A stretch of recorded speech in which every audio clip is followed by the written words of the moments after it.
One of the biggest challenges I see facing so many budding spiritual entrepreneurs is that although they're feeling a powerful pull and have heard the call to launch their coaching or healing business, when it actually comes time for them to take action and start putting themselves out there to launch their business, they're often plagued and very quickly neutralized by imposter syndrome, thinking and feeling, who am I to do this?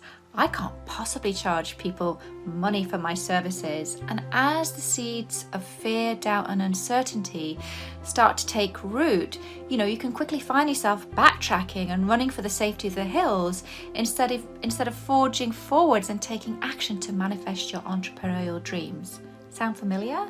Well, I get it. I've been there, as have my clients. But let me ask you this, in choosing to ignore that little voice inside of you that's passionately calling you to do this work, what you're really saying is you're okay with standing still.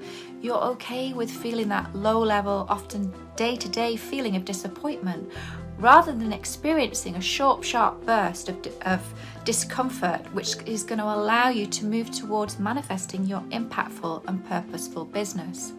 Because the thing is, it can be painful. When you have a plaster and the best thing for you to do is to rip that plaster off, but you also know it's going to hurt like crazy. So you have to prepare yourself, brace yourself. But once you do it, man, oh man, it was the right thing to do. It was so worth it.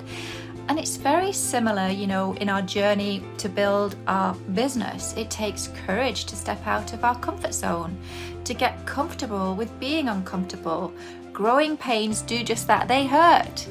So let me ask you this, where will your business be 1, 5, 10 years from now if you continue to hold back on yourself, to hide yourself away in the safety of those cold, dark shadows?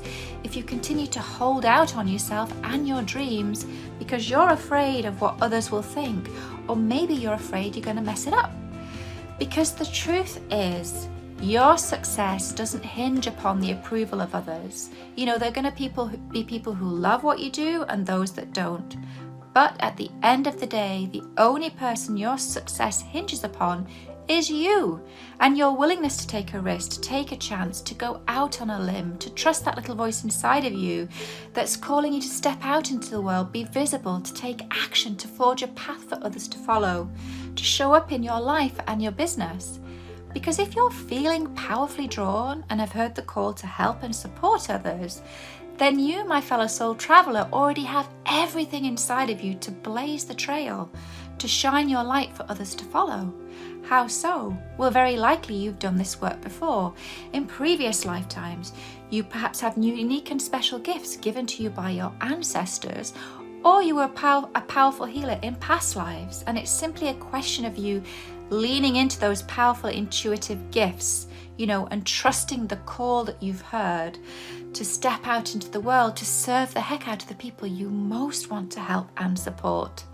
And just as a salmon instinctively travels thousands of miles to return to its spawning ground, or a mother can spend 9 months creating her beautiful baby, or a tiny seed, when it's planted in the ground, can flourish into a beautiful flower, in the same way, within us is a powerful wisdom and intelligence that reaches far beyond the imaginings of the conscious mind. And when you tap into this space and place, which by the way is home to that little voice that's calling out to you, then you, my fellow soul traveler, will step into the magical world of your source, your soul. And in this way you can become an unstoppable force for good in the world.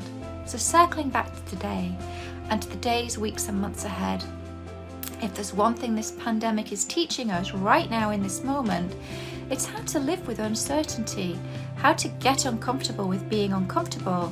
And I know it's really difficult for all of us on so many levels, but there are positives we can draw from this.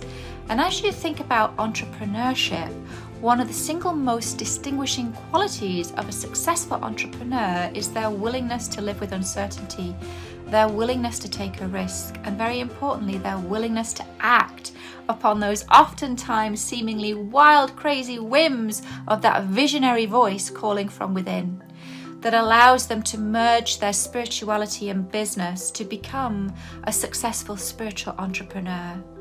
And the second most powerful lesson I believe that we're learning in these times of turmoil is that life is short.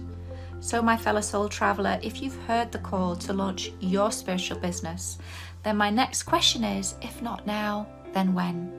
For as the wheels of the world have slowed, now is a perfect time to dive into those other realms, the realms of your intuition, to lean into that voice that's calling you to start taking action on your entrepreneurial dreams. Now's the time to think about who you want to serve and how you can serve them, to lean into your identity as the powerful healer you already are, bolstered by your infinite intuitive healing gifts, infinite because they've traveled with you from lifetime to lifetime. So remember, if not now, then when? I'm wishing you every success on your entrepreneurial journey, and in the meantime and between time, I'm sending you a blanket of love and blessings your way. Enjoy the ride, my fellow soul traveler, and many blessings to you. Bye for now.